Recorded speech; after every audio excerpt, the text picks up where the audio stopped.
Good job, Kevin. It is weird to get up here, isn't it? Okay, for you that are here in the room today, I got to tell you, you are part of you're part of a special club. And I don't have a name for it exactly, but it is, if we were to name it, it would be the group of people that are stuck at home at Thanksgiving. Okay? Those that don't travel and go away somewhere. And I got to tell you, you are some of my favorite people. Thanks for being here. Okay, we're going to wrap up the series on prayer that we've been doing this fall. And I hope that along the way you have picked up some things about your own prayer life. You've learned some things that are maybe new, or maybe you've been inspired in some way. I hope so.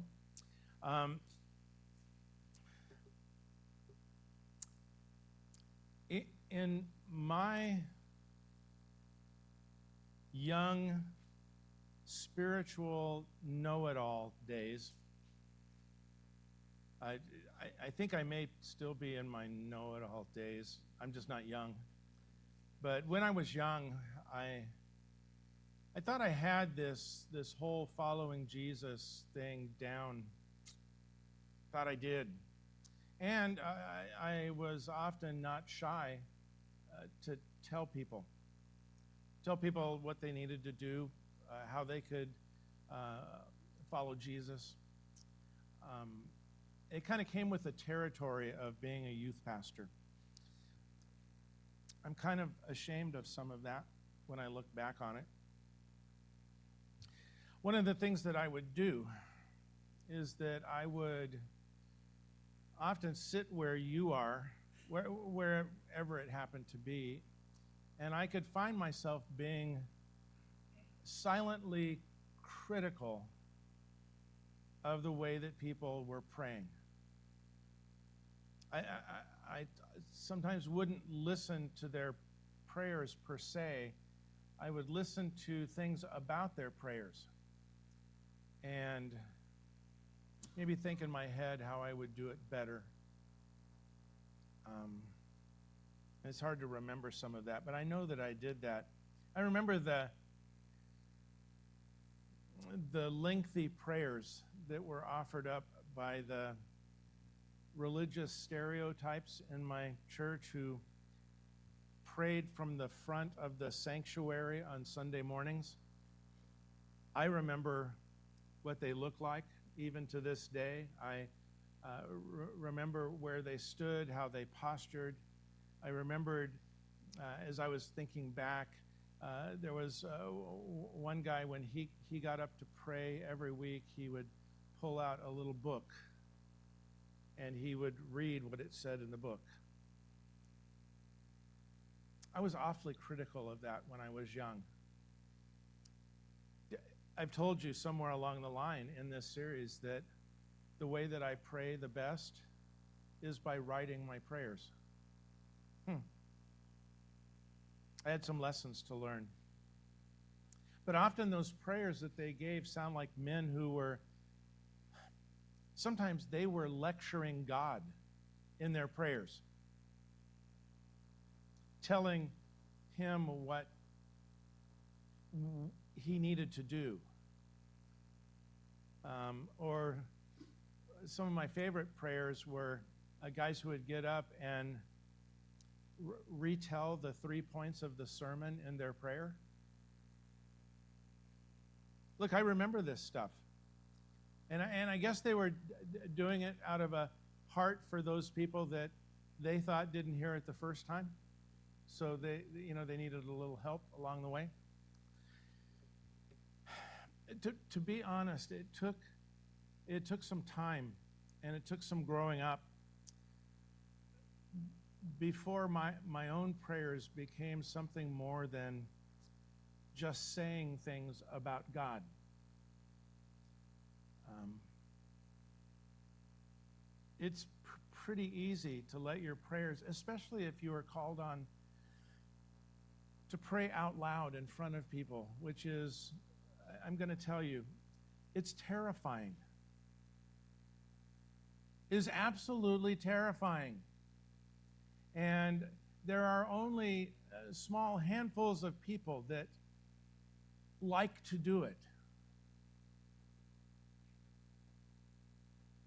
Because in those moments of praying out loud, words vacate your head.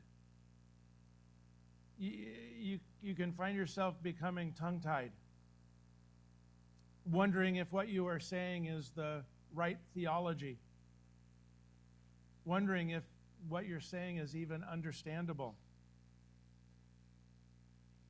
So it's pretty easy, even if you are not called on to pray out loud, which, here, can I tell you something? This is just kind of me to you.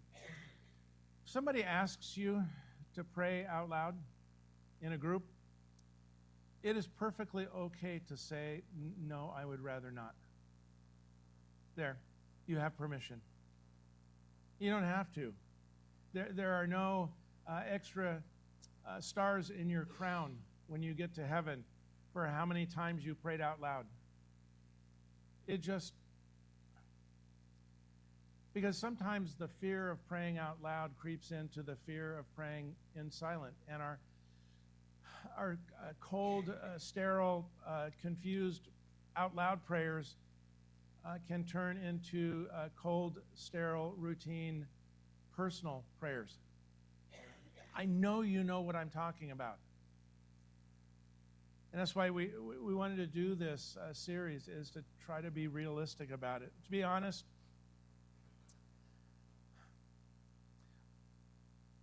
in my earlier life, honest words and feelings offered up directly to God from my heart and not just from my head were sometimes very difficult. And in my own personal growth, it was a movement from impersonal prayer being impersonal thinking about things that God might be interested in. Does that make sense? Sometimes we try to muster up something because we know we need to pray, and you get guilted sometimes by people like me who say, well, all we are a bunch of whiny children asking God to give us stuff. And so if you don't have that in your arsenal of prayer of being whiny and asking God to give you stuff, what are you left with? See the dilemma? Well, like all good things, I believe that prayer, it requires some discipline. It requires some practice. It requires some trial and error. But I'll tell you, there comes a point in our life where it can become natural. It can happen.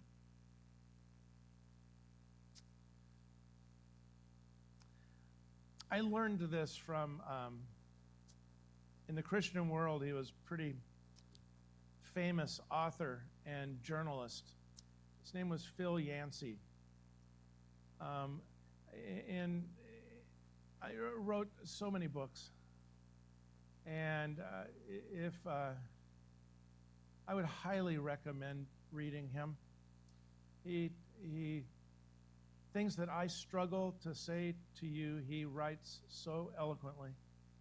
He just does. And I learned this from Phil Yancey, is that life with God, just the day-to-day life with God, should seem more like friendship than duty. Because prayer includes moments of absolute ecstasy. But it also includes dullness. It includes mindless distraction and intense concentration. It has flashes of joy and bouts of irritation. It's those times that you are angry with God and it doesn't feel right to be angry with God. So we don't know what to do with those feelings, and so we stuff them away. And yet He's the only one that is able to handle our own frustrations. And Phil Yancey said it this way: prayer has features in common with all relationships that matter. Wow. I have told you many times from this spot, if you have been here, told you many times of my fascination and my love of the 23rd Psalm.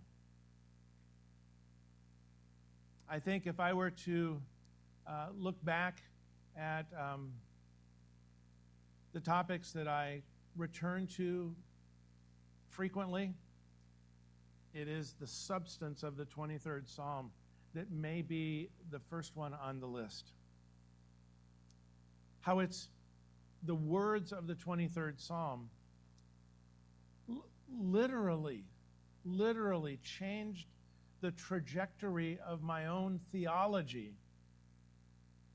And not just that, the words of the 23rd Psalm changed the trajectory of my life. When I began studying it seriously, as I was in my early young 20s, how I was challenged by what was written, how I saw that those words early on did not reflect how I lived my life. And it became a pattern for me. For many people, the 23rd Psalm is a wedding or a funeral keepsake that is printed on the backside of the bulletin at the funeral.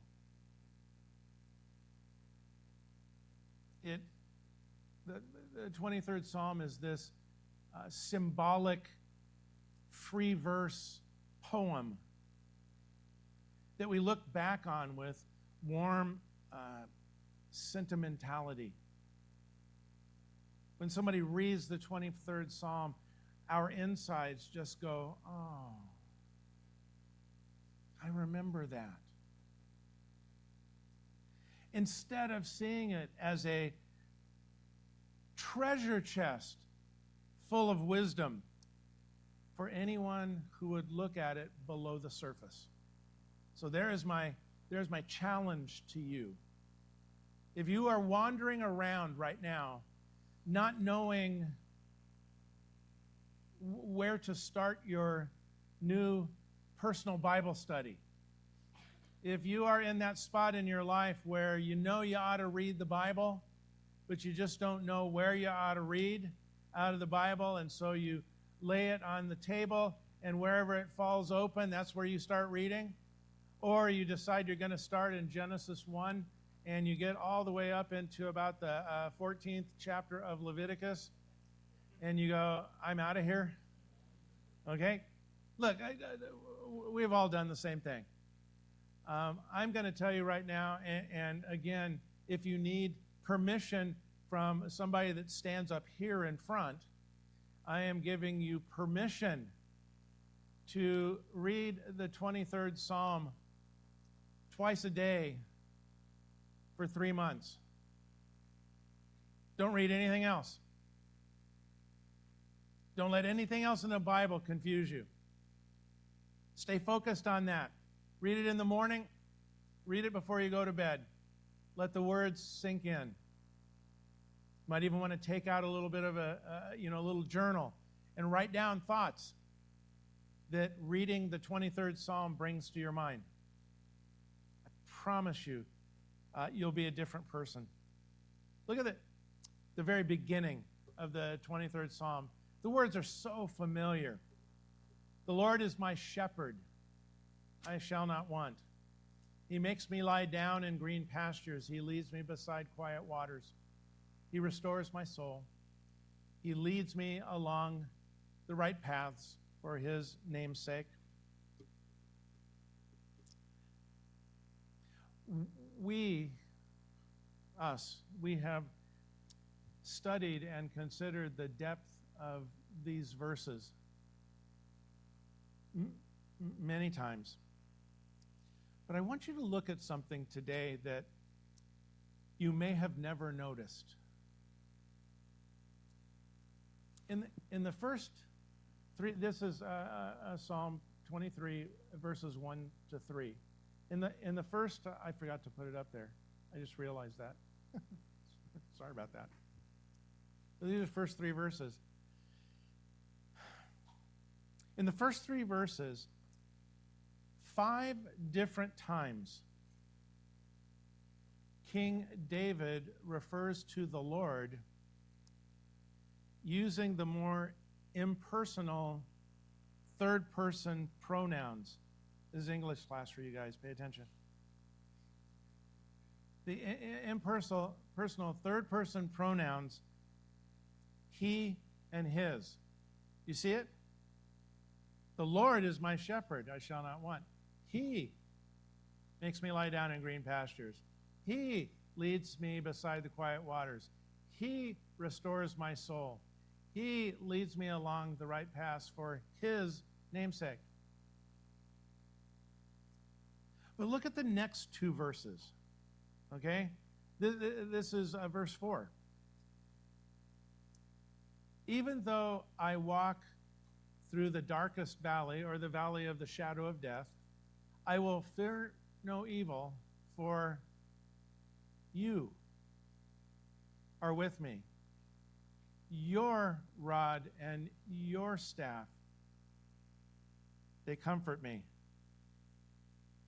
You prepare a table before me in the presence of my enemies. You anoint my head with oil. My cup overflows. You put it all together, and it says, even though I walk through the valley, the darkest valley, or the valley of the shadow of death, I will fear no evil, for you are with me. Your rod and your staff, they comfort me. You prepare a table before me in the presence of my enemies. You anoint my head with oil. My cup overflows. Now I'm going to leave this one up here because I want you to see it. I just want you.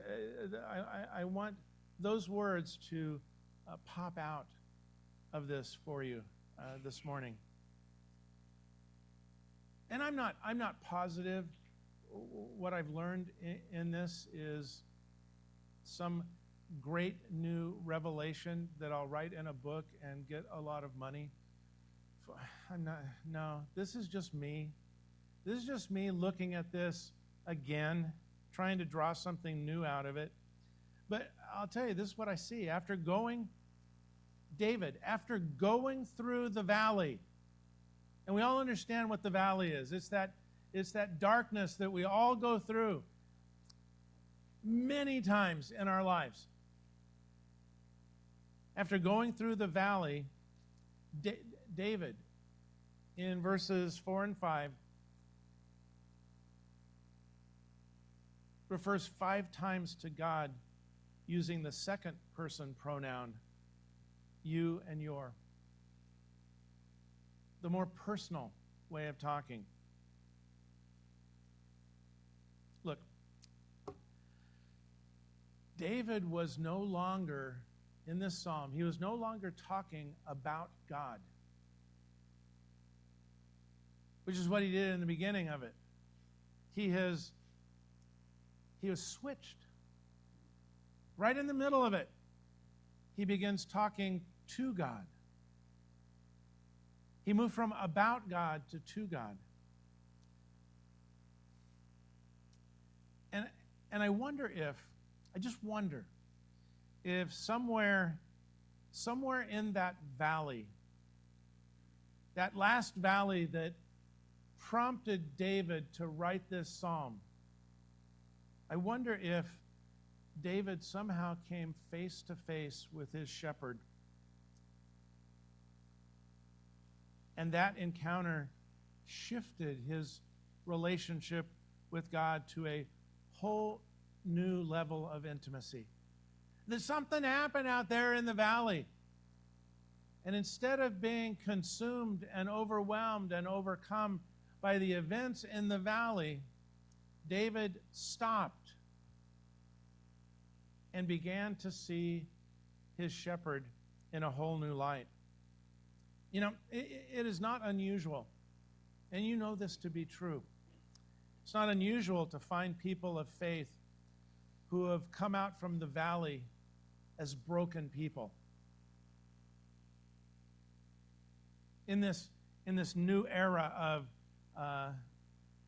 online communication that exists all around us, the world of Facebook and YouTube and TikTok and Instagram, probably all the little secret ones kids have that keep us out. All of it is flooded with broken ex-followers of Jesus telling their story of walking away from faith, and it's always connected to a valley. When they find themselves in the shadow of death, surrounded by enemies, or wanting everything that their heart desires, they begin to question the goodness of God. I will tell you, I have been here at North Point a long time, and there have been literally hundreds and hundreds of young people who have passed through those doors, young people who are now well into adulthood. And I could give you a list. You could talk to some of the adults that are here that used to be in the youth group, and it won't take them long to have the images of people from their day that they loved and still love. But those people don't know how to find their way back to the shepherd. They've lost sight of him.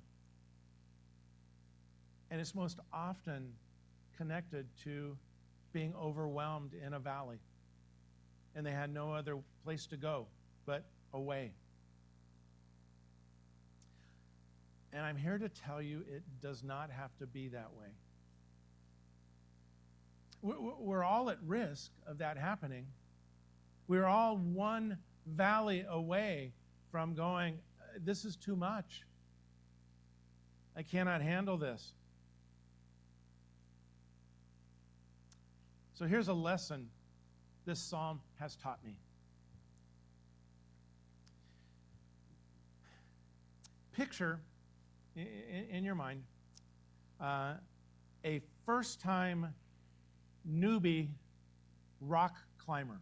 You ever seen them on TV? Some of you may have done it before.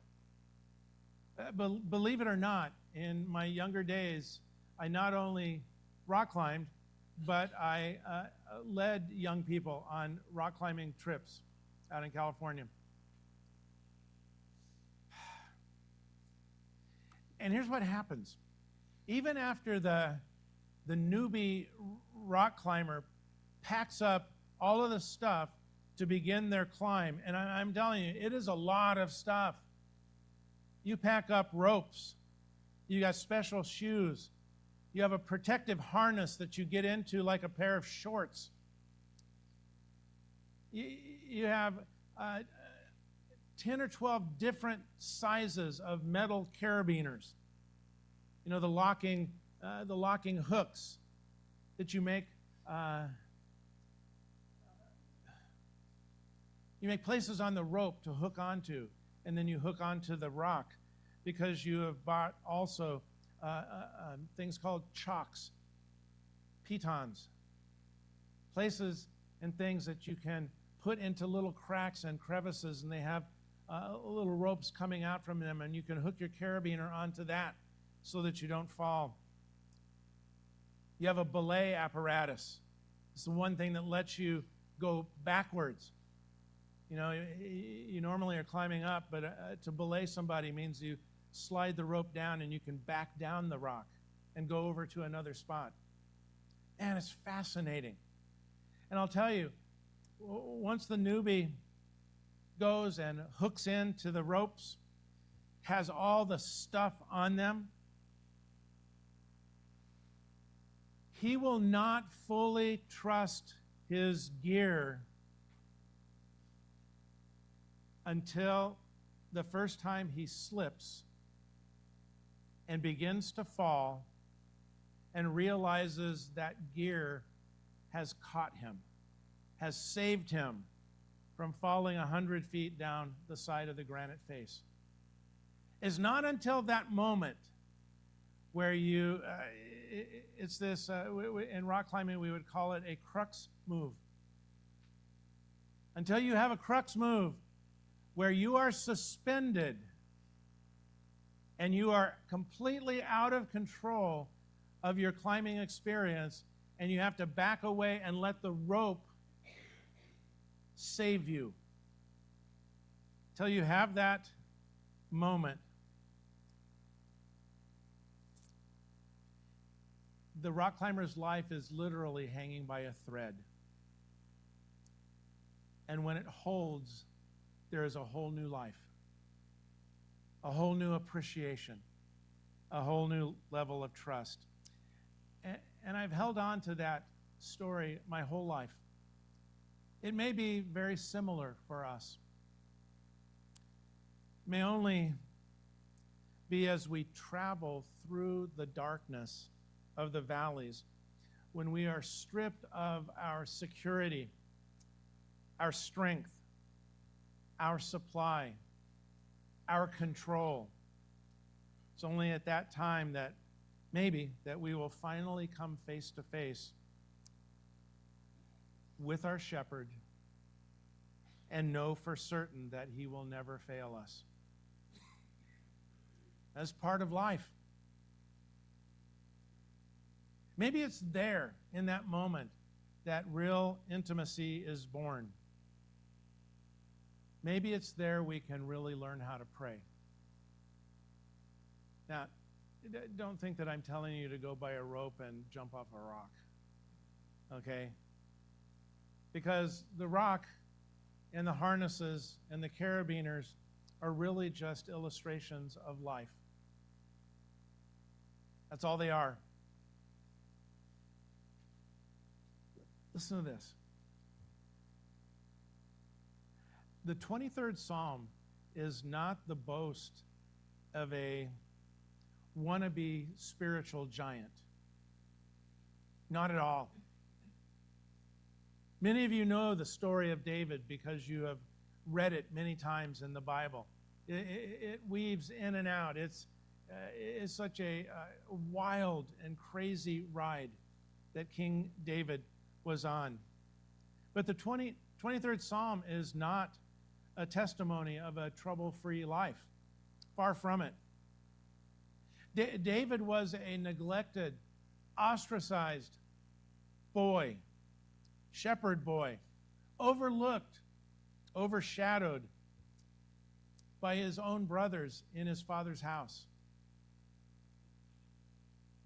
After David was anointed as the future king, the reigning king of Israel, King Saul, grew jealous of him, saw him as a threat. David turned into a fugitive, on the run for over 10 years, fleeing and hiding from the king who hunted him down. He hunted him down like a dog to murder him, prevent him from becoming king. That's part of King David's story. He was a king who was constantly at war, facing one enemy after another. David, listen to this one carefully. David was a father whose rebellious sons broke his heart.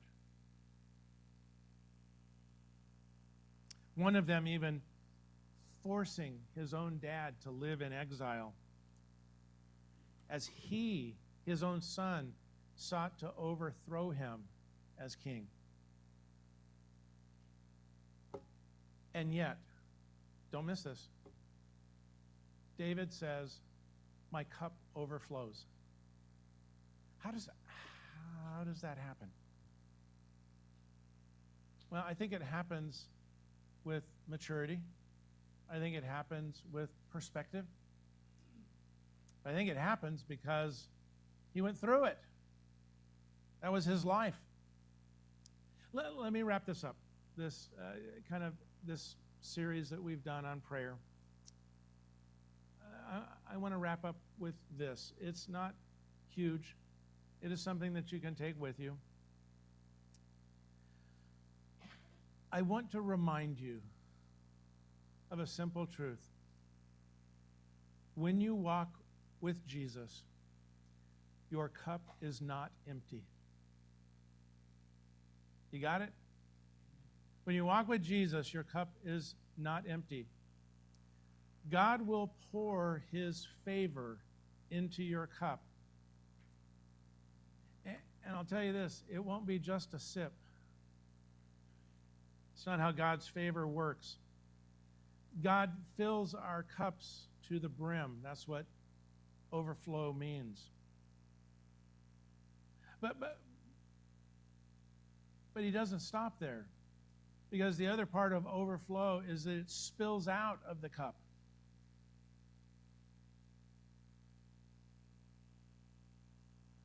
Don't complain that you don't have what you desire. As hard as it is, don't complain that you don't have what you desire. Thank God that you don't have what you deserve. You see the perspective? It's a simple shift that anybody can do. And now you get to spend the rest of your life working that out. It's the way it goes. Let me be really honest with you right now. This week I worried. I'm not a worrier. It is such a foreign feeling in my soul to worry. It's foreign territory. Worry and anxiety are simply not part of my makeup, of who I am. But I'll tell you this, small cracks in my faith started to appear, and worry began to creep in. It was, for me, shocking. Lately, my prayers have been a little shaky. Not the normal ones that I would pray. It's like I was starting to ignore God's promises of provision. And I allowed doubt to start to creep in. I'm human, just like everybody else. But here's what I know. Worry shrinks perspective. When you allow worry to take over your life, it shrinks everything down, so that all you are doing is focusing all your energy on that very thing that you are worried about. And you miss everything else around you. Worry shrinks perspective. Small vision produces doubt. And doubt creates fear. And fear can be debilitating. I needed the message of the 23rd Psalm this week. I did.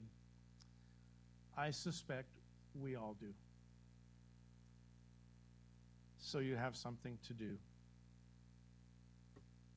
In the Bible, a cup is most often symbolic of a person's life. When he writes, "My cup overflows," you could easily substitute the word life. My life overflows. So here, do this. Lift your cup. Lift your cup. Lift your life to the Lord.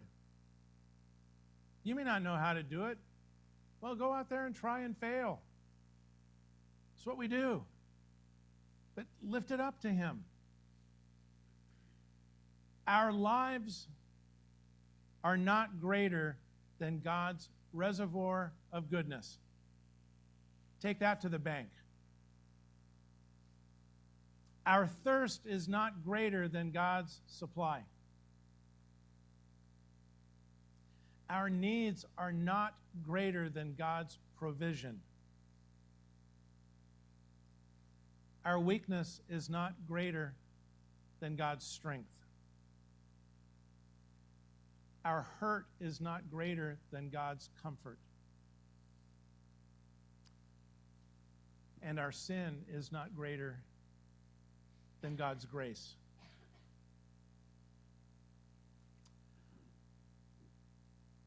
Communion is for people who walk through the valley.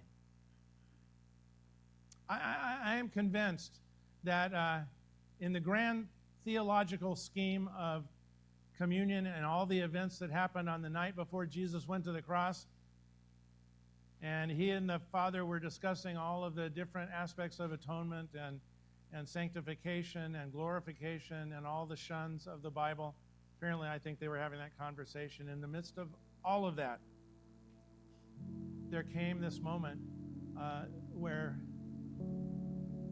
I think Jesus said, "I'm getting ready to walk through the valley for you guys. And when I'm done walking through the valley for you guys, His disciples," He said, "now you're going to spend your life walking through the valley on behalf of people who don't know me. And it's not going to be pretty."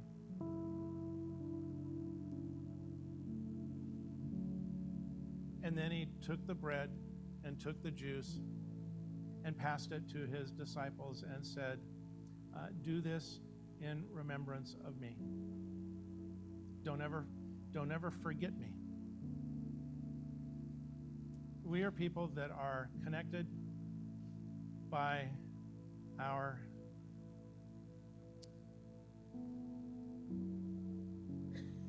walks through the valley. Your valley may not be like mine, but we go through valleys. And we get to come back to the table